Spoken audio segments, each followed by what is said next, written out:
नमस्कार दोस्तों, आपका स्वागत है चमत्कारी टोटके चैनल पर। आज हम आपको बताने वाले हैं कि चैत्र नवरात्रि कब से शुरू हो रही है, कलश स्थापना आपको कैसे करनी है और चैत्र नवरात्रि में माँ को प्रसन्न करने के लिए कुछ अद्भुत टोटके। तो दोस्तों, अगर आपने अभी तक हमारे चैनल को सब्सक्राइब नहीं किया है तो सब्सक्राइब कर लीजिए और बेल आइकन को क्लिक करना ना भूलें।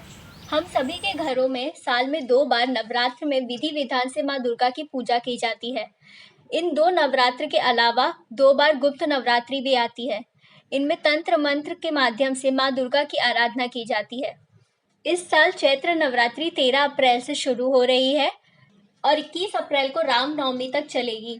नवरात्रि पर देवी दुर्गा पृथ्वी पर आती हैं। यहाँ वे 9 दिनों तक वास करते हुए भक्तों की साधना से प्रसन्न होकर आशीर्वाद देती हैं। नवरात्रि पर देवी दुर्गा की साधना और पूजा पाठ करने से आम दिनों के मुकाबले पूजा का कई गुना ज्यादा फल की प्राप्ति होती है। मान्यता है कि भगवान राम ने भी लंका पर चढ़ाई करने से पहले रावण से युद्ध के विजय प्राप्ति के लिए देवी की साधना की थी। इस बार चैत्र नवरात्रि मंगलवार को शुरू होगी, जिसकी वजह से माँ घोड़े पर सवार होकर आएंगी। इससे पहले शारदीय नवरात्रि पर भी माँ घोड़े पर सवार होकर आई थी। देवी माँ जब भी घोड़े पर सवार होकर आती हैं तो युद्ध की आशंका बढ़ जाती है। साथ ही शासन, सत्ताधारी एवं शासनों के लिए उथल पुथल की स्थितियां और परिवर्तन के योग कारक होंगे। प्रतिपदा स्थिति पर कलश स्थापना के साथ ही नवरात्र पर्व की शुरुआत की जाती है। घट स्थापना करते हुए भगवान गणेश की वंदना के साथ माता शैलपुत्री की पूजा आरती की जाती है। पंचांग के अनुसार 13 अप्रैल को घट स्थापना की जाएगी। इस दिन घट स्थापना का मुहूर्त प्रातः 5:28 से सुबह 10:14 तक रहेगा। घट स्थापना के लिए मिट्टी के पात्र में 7 प्रकार के अनाज बोए जाते हैं।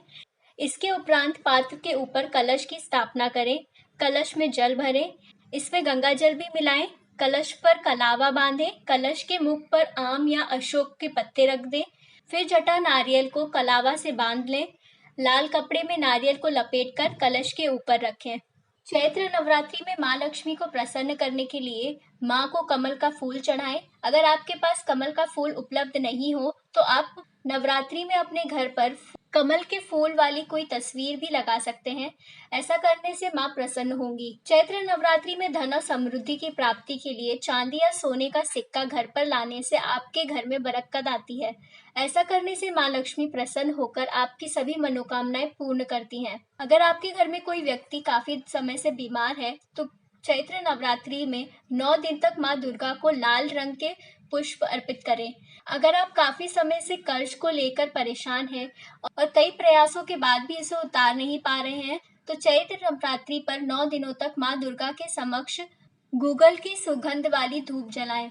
नवरात्र में मोरपंख को घर में लाना बहुत ही शुभ माना जाता है।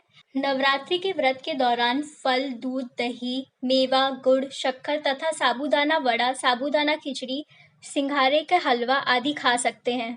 नवरात्रि के दौरान व्रत रखने वाले श्रद्धालुओं के लिए कुछ नियमों का पालन करना होता है। आइए जानते हैं कि वो नियम कौन से हैं। नवरात्रि के दौरान व्रत रखने वाले व्यक्ति को लहसुन, प्याज और मांस मछली का सेवन नहीं करना चाहिए। अगर आपके घर में कलश स्थापना, अखंड ज्योति जल रही है या माता की चौकी का आयोजन किया जा रहा है तो घर को खाली ना छोड़ें। व्रत रखने वालों को नवरात्रि के दौरान दाढ़ी, मूछ, बालों और नाखूनों को नहीं काटना चाहिए।